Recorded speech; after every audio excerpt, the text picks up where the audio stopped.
We're going to finish the programme in Egypt because its former president, Hosni Mubarak, has died aged 91. He ruled Egypt for decades, exercised rigid control until he was eventually forced from office by the Arab Spring protests in 2011. The BBC's diplomatic correspondent, James Robbins, reports. He was in power for 30 years, but it was the last 3 weeks of Hosni Mubarak's rule which will always be remembered. His downfall after an eruption of public anger. Back in 1981, when President Sadat was assassinated by Islamist militants, you can just glimpse the vice president, Hosni Mubarak, being pulled to safety. In the midst of chaos, he became the latest military man to rule Egypt. His absolute priority, stability. President Mubarak was always a loyal ally for the West, maintaining the peace treaty with Israel and confronting Islamic extremism. But at home, he presided over increasing economic and political stagnation.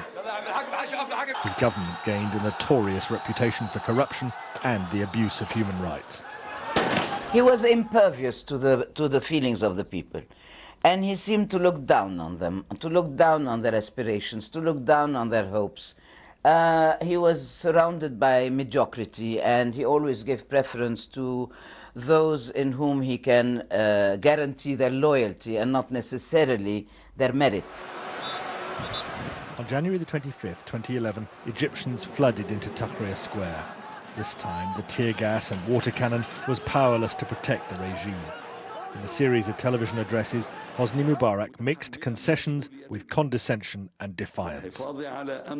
I give my pledge and commitment to carry out my responsibilities to protect the Constitution and the interests of the people until responsibility is handed to whoever is elected by the electorate next September in free and fair elections, guaranteed by transparency and freedom.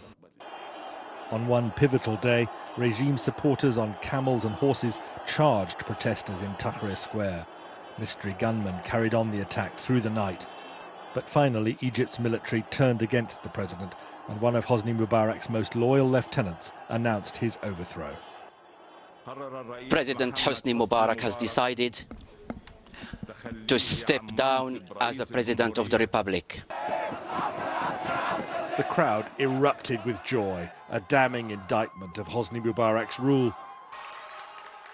Within months, the ailing former leader was in court. After a long trial, he was sentenced to life in prison for ordering the killing of protesters, a verdict eventually overturned.